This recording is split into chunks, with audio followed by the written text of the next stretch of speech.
Linda stood in front of the bathroom mirror, studying her reflection as if seeing it for the first time. Truth be told, she still hadn't grown accustomed to the woman looking back at her. Her hair, once thick and shiny, now seemed thinner, with faint streaks of gray she diligently tried to conceal. Her eyes, which used to radiate warmth, now looked tired, as if they carried the weight of all the years she'd lived. She leaned in closer, examining the fine lines around her mouth that seemed to scream, "You're not who you used to be." She reached for her moisturizer but paused, staring at the tube as if it were some symbol of her life, a futile attempt to hold on to something that was already slipping away. The morning had started like any other. The alarm went off at 6:30. She got up, poured herself coffee into that same blue mug she'd bought with Mark years ago, and sat at the kitchen table where her planner lay. She flipped it open, staring at the blank pages waiting to be filled. But today, something felt off. She felt as though her life had become a repetitive loop. Work, errands, dinner alone, Netflix, sleep. Is this all that's left? She wondered, glancing at the calendar where every day was marked with the same mundane tasks. She closed her eyes, trying to remember the last time she'd felt truly alive. At school, she'd always been a pro. The kids loved her. Her colleagues respected her. Her English lessons were known for their creativity, and she took pride in inspiring her students. But today, standing in front of her class, she felt as if something inside her had died. Her voice sounded flat, devoid of its usual enthusiasm. She looked at the students' faces, which seemed not to notice her at all. "I'm just background noise to them," she thought, forcing a smile that only made her face feel heavier. After class, she sat at her desk in the teacher's lounge, staring at the stack of papers she needed to grade. She picked one up, opened it, but couldn't focus. Her mind kept circling the same thought. What if this is all that's left for me? Grading papers, cooking dinner for one, binge-watching shows, waiting for calls from my kids who barely remember what I look like. She sighed, closing her eyes, trying to silence the inner voice growing louder by the minute. At home, she turned on the TV to drown out the silence. Commercials flickered across the screen, but none caught her attention. She sat on the couch, staring at the blank wall where family photos used to hang. After the divorce, she'd taken them down, but the empty space now felt even more oppressive. She remembered how she used to dream of adventure, of travel, of a life filled with meaning. What happened to that woman?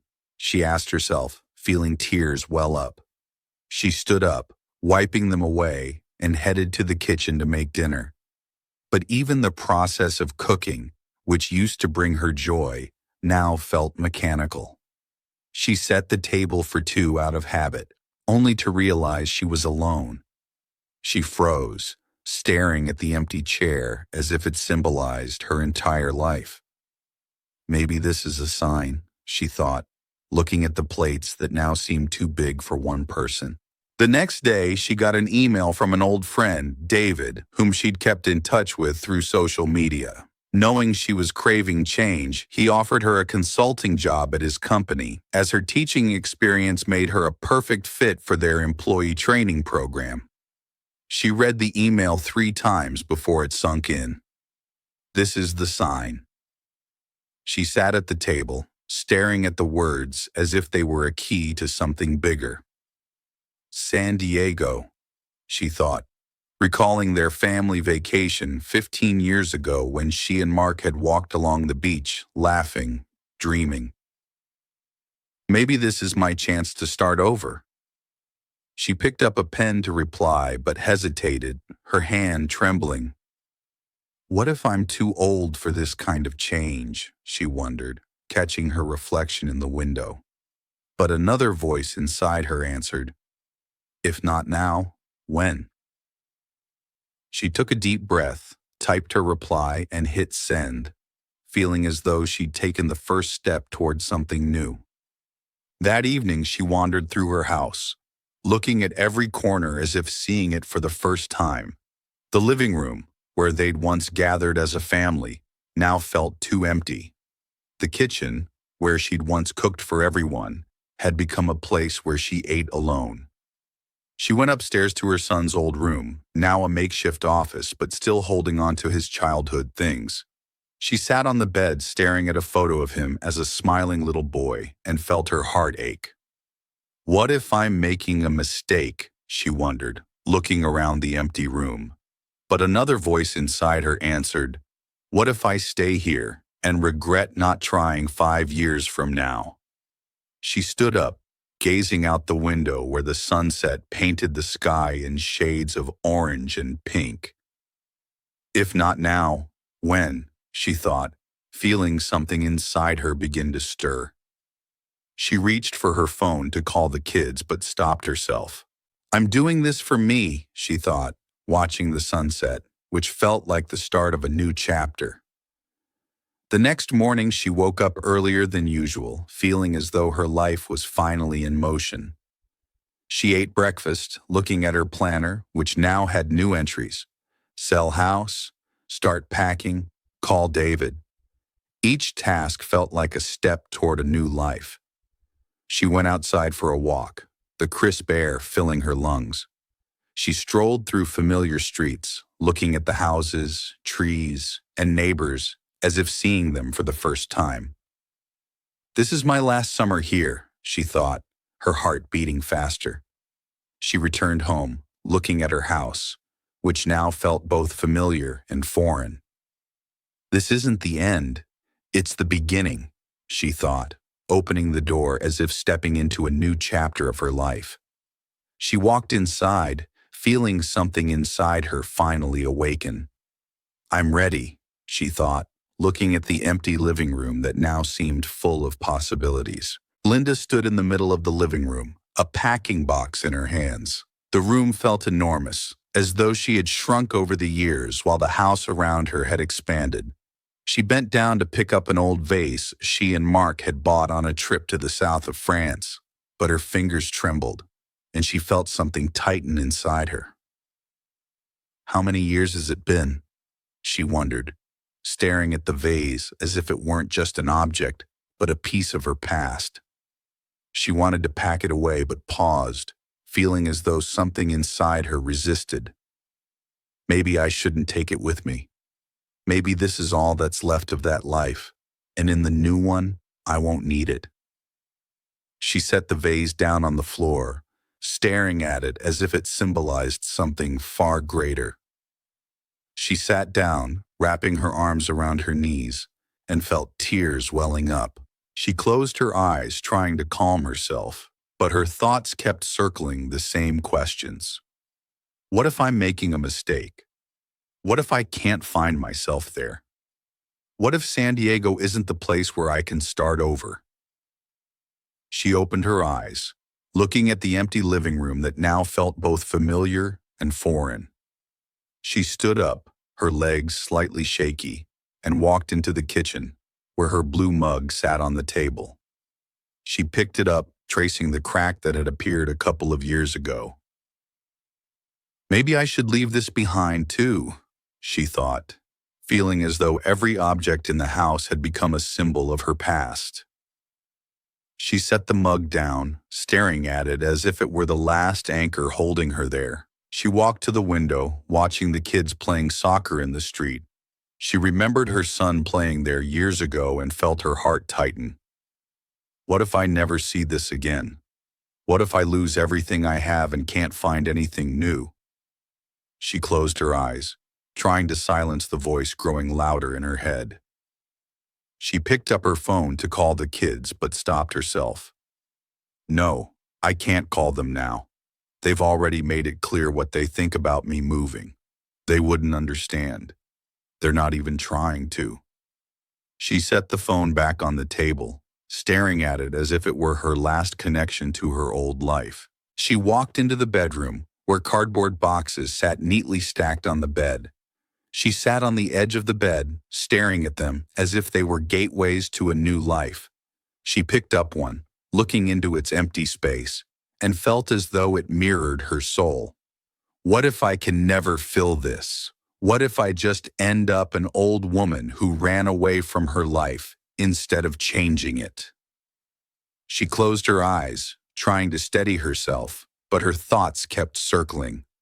What if this is all I have left? What if I never find myself? She stood up, her legs trembling slightly, and walked into the bathroom where her toothbrush sat on the shelf. She picked it up, staring at it as if it were the last symbol of her stable life. Maybe I should leave this too, she thought, feeling as though every item in the house had become a relic of her past. She stepped out of the bathroom, feeling as though she were walking through a minefield. Every step felt like a test, every object a symbol of something greater. She walked to the bookshelf, where her favorite books stood in a row. She picked one up, staring at the cover as if it were an old friend. Maybe I should leave these here? Maybe I won't need them in my new life. She set the book down on the floor, staring at it as if it were the last thread tying her to her old life. She sat down, hugging her knees, and felt the tears rising again. What if I can never come back here? What if I lose everything I have and can't find anything new? She closed her eyes, trying to calm herself, but the same thoughts kept swirling. What if this is all I have left? What if I never find myself? She opened her eyes, looking at the empty living room that felt both familiar and alien. She stood up, her legs shaky, and walked into the kitchen, where her blue mug still sat. She picked it up, staring at the crack. Maybe I should leave this too, she thought, feeling as though every object in the house had become a piece of her past. She set it down, staring at it as if it were the last anchor holding her here. She walked to the window, watching the kids playing soccer again. She remembered her son and felt her heart tighten. What if I never see this again? What if I lose everything? She closed her eyes, trying to silence the voice. She picked up her phone to call the kids, but stopped. No, I can't. They've already made up their minds about my move. They wouldn't understand. She set the phone down, staring at it as if it were her last link to her old life. She walked into the bedroom, where the boxes waited. She sat on the edge of the bed, staring at them as if they were gateways to a new life. She picked one up, looking into its emptiness, and felt as though it mirrored her soul. What if I can never fill this? What if I'm just running away? She closed her eyes, trying to steady herself, but the same thoughts kept swirling. What if this is all I have left? What if I never find myself? She stood up, her legs trembling, and walked into the bathroom where her toothbrush sat.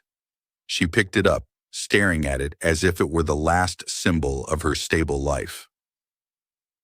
Maybe I should leave this too, she thought, feeling as though every item in the house had become a relic of her past. She stepped out of the bathroom, feeling as though she were walking through a minefield. Every step felt like a test, every object a symbol of something greater. She walked to the bookshelf and picked up a book, staring at the cover. Maybe I should leave these here, she thought, setting it down. She sat on the floor, hugging her knees, tears welling up. What if I can never come back here? What if I lose everything? She closed her eyes, trying to calm herself, but the same thoughts kept swirling. What if this is all I have left? What if I never find myself? She opened her eyes, looking at the empty living room. She stood up, her legs shaky, and walked into the kitchen, where her blue mug still sat. She picked it up, staring at the crack. Maybe I should leave this too, she thought, feeling as though every object in the house had become a piece of her past. She set it down, staring at it as if it were the last anchor holding her here. She walked to the window, watching the kids playing soccer. She remembered her son and felt her heart tighten. What if I never see this again? What if I lose everything? She closed her eyes, trying to silence the voice. She picked up her phone to call the kids but stopped. No, I can't. They've already made up their minds about my move. They wouldn't understand. She set the phone down, staring at it as if it were her last link to her old life. She walked into the bedroom where the boxes waited. She sat on the edge of the bed, staring at them as if they were gateways to a new life. She picked one up, looking into its emptiness, and felt as though it mirrored her soul. What if I can never fill this? What if I'm just running away? She closed her eyes, trying to steady herself, but the same thoughts kept swirling. What if this is all I have left? What if I never find myself? She stood up, her legs trembling, and walked into the bathroom, where her toothbrush sat. She picked it up, staring at it as if it were the last symbol of her stable life.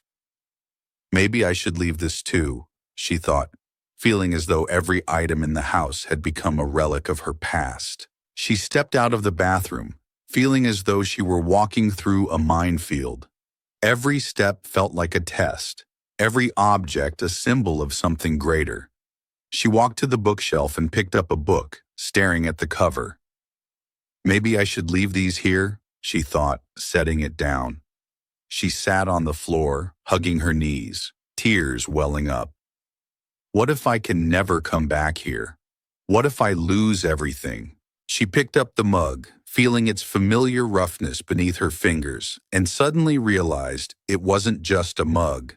It was her mug, the one she'd sipped coffee from every morning, staring out the window, wishing the day would hurry by. The one she'd held when Mark called to say he wasn't coming back. The one that had witnessed her quietest and loudest moments. She set it back on the table, feeling the trembling in her hands grow stronger. No, she thought. I can't leave it. But I can't take it either. Linda walked into the living room where the vase still stood. She knelt beside it like it was an old friend and ran her finger along its pattern. Do you remember that day? She whispered. It was in Provence, in the summer, when she and Mark still laughed together. They'd found the vase at a flea market, and she'd said, "It'll remind us that life is a journey." Mark had smiled and replied, "You always know what to say." Linda laughed at the memory, but the laugh turned into a sob. She closed her eyes, feeling the tears roll down her cheeks. You can't take everything with you, she whispered to herself. But how do you leave behind what you love? She stood and walked into the kitchen, where the list sat on the table. What to take, what to sell, what to throw away. She picked up the pen, but her hand shook so badly she couldn't write a single word. She tossed the pen down and let out a frustrated growl, something she rarely did. Why is this so hard? Why can't I just decide? She grabbed the mug and raised it above her head, feeling the anger surge through her, as if it were the only thing that could push out the fear. But instead of throwing it, she slowly lowered her arm and set the mug back down. Not today, she whispered. Today, I won't pick a fight with myself. She grabbed her keys and stepped outside. The air was cold, sharp against her face, as if trying to wake her up. She got into the car, not knowing where she was going, but knowing she needed to go somewhere. She turned on the radio, and Hotel California started playing. She turned it off immediately. No, not today, she said. She drove aimlessly until she saw the sign for Trader Joe's. It was her place, where she felt safe. She grabbed a basket and wandered the aisles, filling it with familiar things, Greek yogurt, frozen meals, her favorite cookies. But the more she added, the more she felt like a fraud. Why am I buying this? I'm leaving soon. She froze in the cereal aisle, feeling the ground shift beneath her. What if I can't find my place at the Trader Joe's in San Diego? What if I miss this? She set the basket down and walked out of the store, feeling like she'd just run away from something important. She got back in the car, staring at the steering wheel, and suddenly realized she didn't want to go home. She called Donna, her best friend. Hey, it's me. Can you meet? She asked, trying to keep her voice steady. Of course, sweetie. I've got your favorite wine, Donna replied. Linda smiled, but it didn't reach her eyes. She knew Donna would try to talk her out of it, and she wasn't ready for that. She arrived at Donna's, who immediately pulled her into a hug. You look like you just survived a tornado, she said with a laugh. Linda tried to laugh but ended up crying instead. Donna held her tighter and whispered, It's going to be okay. They sat in the kitchen, and Donna poured the wine. Tell me, she said. Linda began to talk, and the words poured out like water from a broken dam. She spoke of her fear, her pain, how scared she was of making a mistake. She talked about feeling like she was losing herself, but not knowing how to find herself again. Donna listened without interrupting, and when Linda finished, she said, You're the strongest woman I know. But even the strong need to let themselves be afraid. Linda sipped the wine, feeling its warmth spread through her. She looked at Donna and said, I don't know if I'm doing the right thing. Donna smiled. Right or wrong doesn't matter. What matters is, you're doing this for you, and that's already a win. Linda let the words sink in, feeling them resonate deep within her. I just don't know if I can, she whispered. Donna took her hand. You will, because you're Linda Stevens, and you always find a way. Linda smiled, and this time, it reached her eyes. She stood and hugged Donna, feeling the fear inside her start to retreat. Thank you, she said. She drove back home, where the boxes, the vase, and the mug still waited. She picked up the mug, held it for a moment, and placed it in a box. You're coming with me, she said. Then she went to the vase, ran her hand over it, and left it where it was. You're staying, she whispered. She picked up the pen and wrote on the list, Mug, take, vase, leave. She set the pen down, feeling a spark of courage ignite inside her. I'm doing this, she said aloud. Why? Because it's my life, and I want to live it. She sat on the floor, staring at the boxes that waited for her next move. She could still feel the fear in the air, but it wasn't as heavy now. She picked up her phone and texted her kids. I'm moving. I don't know what's next, but I know I need to do this. I love you. She set the phone down, feeling like a weight had been lifted. She stood, walked to the window and looked outside where kids were still playing soccer in the street. I'll come back, she whispered. But first, I have to leave. She closed her eyes, feeling the sun on her face, and smiled. Because for the first time in a long time, she felt like she was doing something for herself.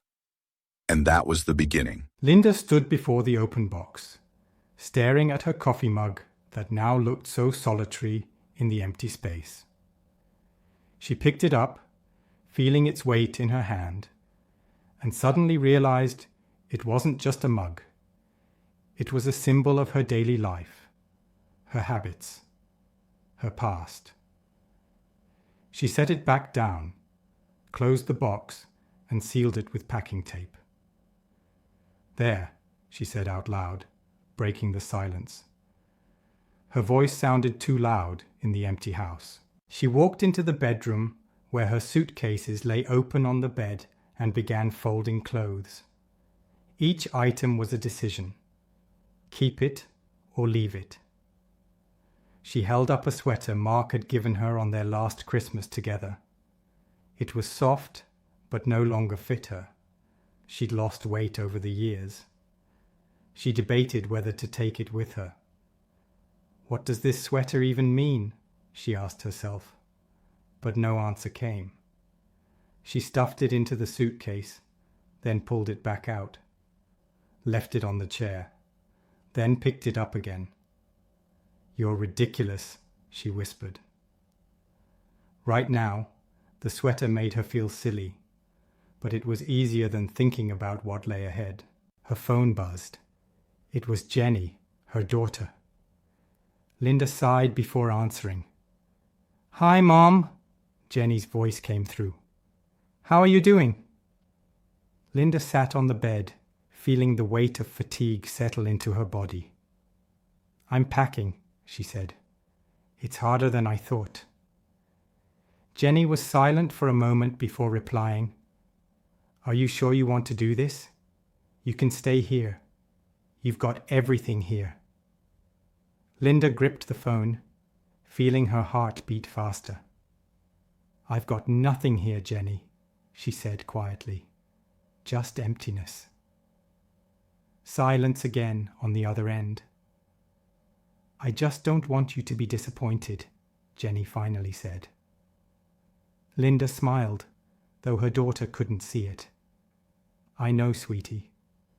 But sometimes it's better to try and be disappointed than to never try at all." She set the phone down, Jenny's words lingering in her mind. What if she's right? Linda wondered. She stood and walked to the window, looking out at the street where everything was so familiar.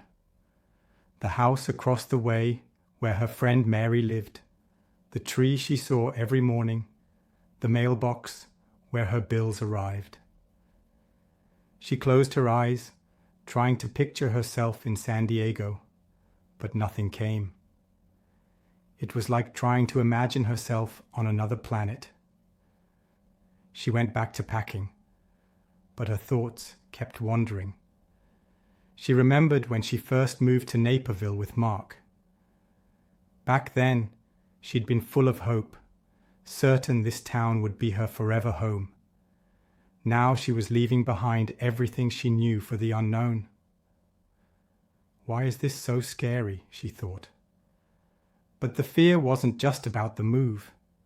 It was about not knowing who she was without all of it. Without Naperville, without Mark, even without her routines. She was like a house with no furniture, empty, echoing. The next day, the movers came for her things. Linda watched as they packed her life into boxes, feeling as though her heart had been boxed up and taken too. "Are you sure you want to leave this vase?" one of the movers asked, pointing to the Provençal vase. Linda nodded, though her heart clenched. "Let it stay here," she said.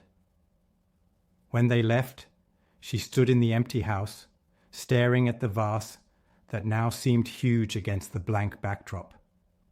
She'd already sold the house, and the money from the sale gave her a financial cushion to start over in San Diego. She stepped closer, wrapped her arms around it, and felt tears roll down her cheeks. "Goodbye," she whispered. She grabbed her last few belongings, stepped out of the house, and locked the door for the final time. She got into her car, set the keys on the seat, and started the engine. She drove slowly, as if afraid she'd missed something important. But what could it be? She'd already left it all behind. Donna met her at the airport, hugged her, and looked her in the eyes. "You ready?" she asked. Linda didn't answer, just nodded. They got into the car, and Donna drove her to her apartment. "You can stay with me until you find your own place," she said. Linda smiled, grateful for her support, but inside, she felt like a visitor in someone else's life. The first few days, she tried to settle in. She walked around the city, looked at apartments, but San Diego felt foreign. The people were friendly, but she felt out of place. The ocean was beautiful, but its sound was too loud. She tried to feel at home, but nothing clicked. One evening, sitting on Donna's couch, Linda started to cry. "I don't know what I'm doing here," she said, wiping her tears. Donna hugged her. "You're here to find yourself," she said. "It'll take time, but you'll figure it out." Linda looked at her. "I'm not sure," she whispered. But deep down, she knew she had no other choice. She had to keep going, because this was her decision, and she had to make it the right one.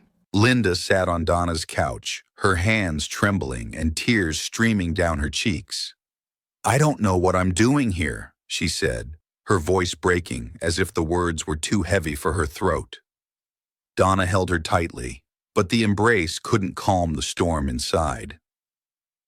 "You're here to find yourself," Donna said softly. "It'll take time, but you'll get there." Linda closed her eyes, trying to believe the words, but all she felt was an emptiness that seemed deeper than the ocean outside the window. The next morning, Linda woke up early, long before sunrise. She lay on the air mattress in Donna's living room, staring at the ceiling while listening to the distant sound of the ocean.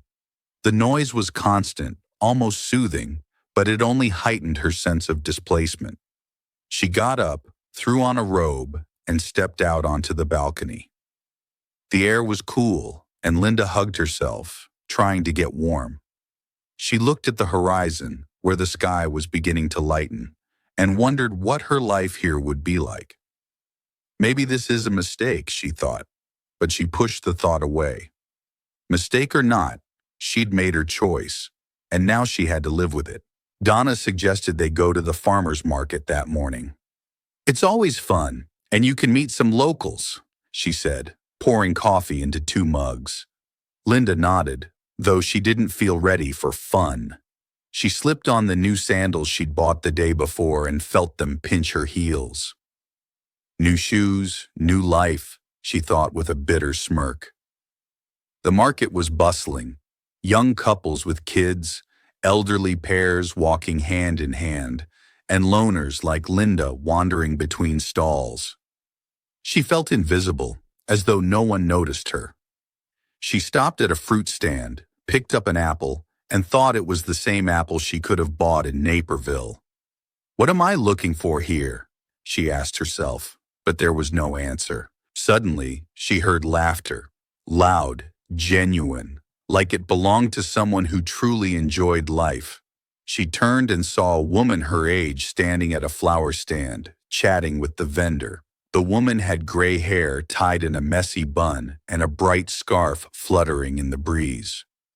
Linda felt a pang of envy, not for her looks, but for her energy, the way she seemed so confident and happy.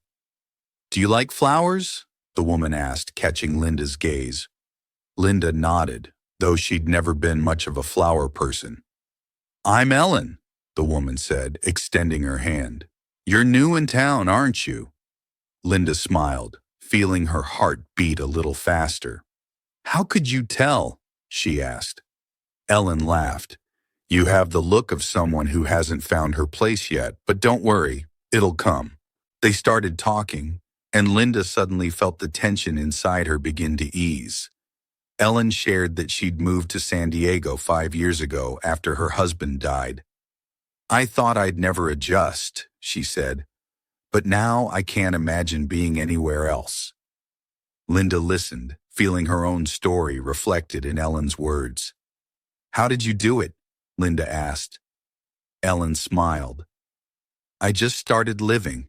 I stopped thinking about the past or worrying about the future. I just stayed present." When they parted, Linda felt a lightness she hadn't known in a long time. She bought a bouquet from the vendor and walked home holding it like a symbol of her new life. She placed the flowers in a vase on Donna's kitchen counter and felt the room grow just a little cozier. But a few days later, the doubts returned.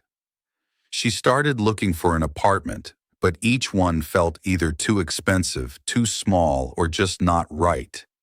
She called realtors, went to showings, but every time she imagined herself living within those walls, she felt only emptiness.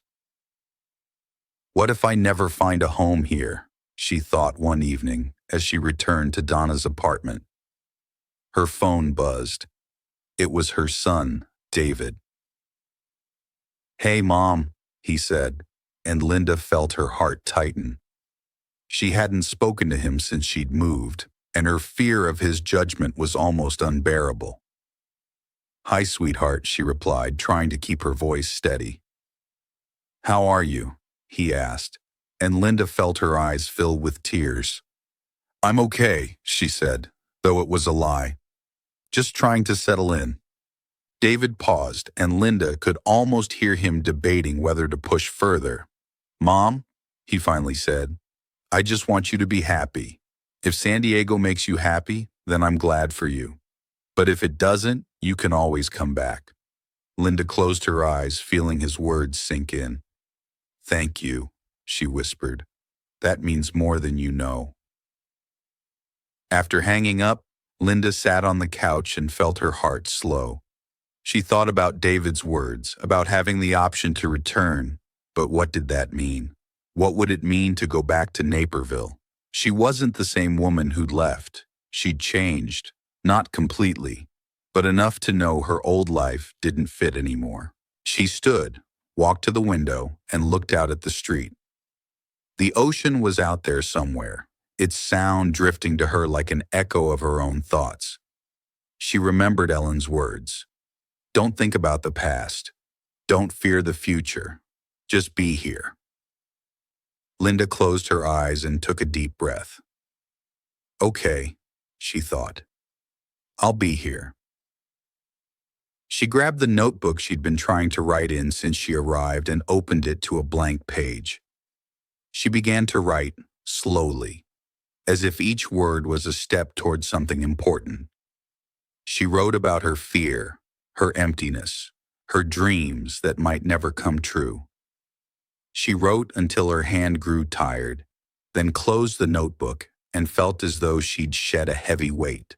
The next morning, she woke with a feeling she couldn't name.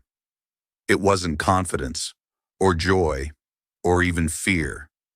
It was just calm.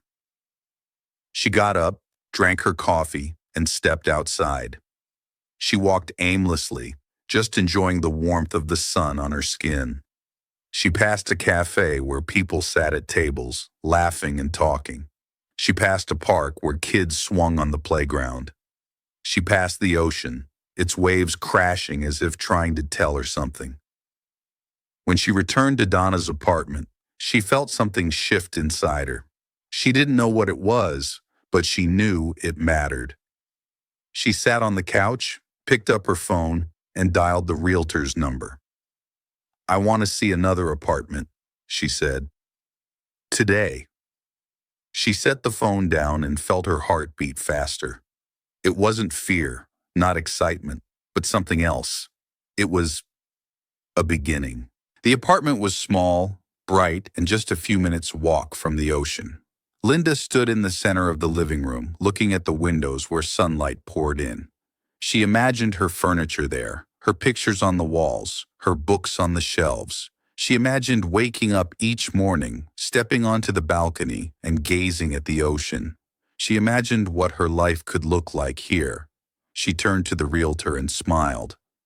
"I'll take it," she said, her voice firm. The realtor smiled back, but Linda wasn't paying attention. She was looking at the apartment, the light, the space, and feeling something inside her begin to shift.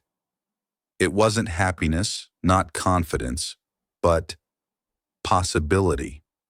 The possibility of starting over.